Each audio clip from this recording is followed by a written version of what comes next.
avtomatlashtirilgan filtrlangan suv sotish apparati, ya'ni vending apparatini proyektini boshlaganmiz. Apparatimiz Arduino Uno bazasida yig'ilyapti.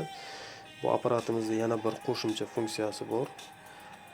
Kullerlarni o'zining maxsus idishi bor, 19 litrlik. O'sha idishi uchun plastik qopqoq ham sotadi. Plastik qopqoqlarni servo privet yordamida sotadi. Suv miqdorini flow sensor yordamida o'lchaydi. Apparatimizga suv kiritilgandan so'ng ekranda kiritilgan summa miqdori, qoldiq summa miqdori va qoldiq summaga mos ravishda beriladigan suv litrini ko'rsatadi. Suvni 1 litrini 200 so'm qilib belgilaganmiz. Qopqoq narxi 1000 so'm qilib belgilaganmiz. Apparatimizda 3 ta knopkasi bor. Start, stop, qopqoq berish knopkasi.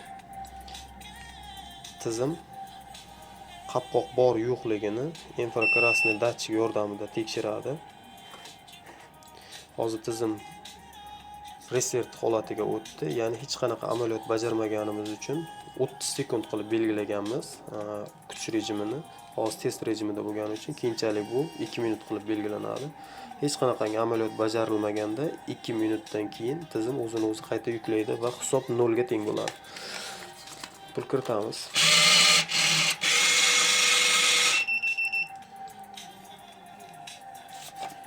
Agar biz qopqoq olish funksiyasini bosadigan bo'lsak, sensor aktiv holatda, servo privet ishladi, qopqoq berildi, kiritilgan summada 1000 so'm ajratib tashlandi, qoldiq summaga mos ravishda 20 litr suv beradi. Agar qopqoq yo'q bo'lsa, qopqoq olish tugmasi bosilganda qopqoq yo'qligi haqida klientni ogohlantiradi. Start tugmasini bosganimizda suv berish boshlanadi. Agar biz yana suv kiritadigan bo'lsak, yana 5000 so'm kiritdik. Kiritilgan summa miqdori 10000 so'm bo'ldi. Bitta qopqoq olganimiz uchun qoldiq summa 9000 so'm tashkil qilyapti. 9000 so'mga 45 litr suv quyib beradi. Agar biz yana bitta qopqoq oladigan bo'lsak, yana 1000 so'm ajratib tashlaydi, 8000 so'm 40 litr suv beradi.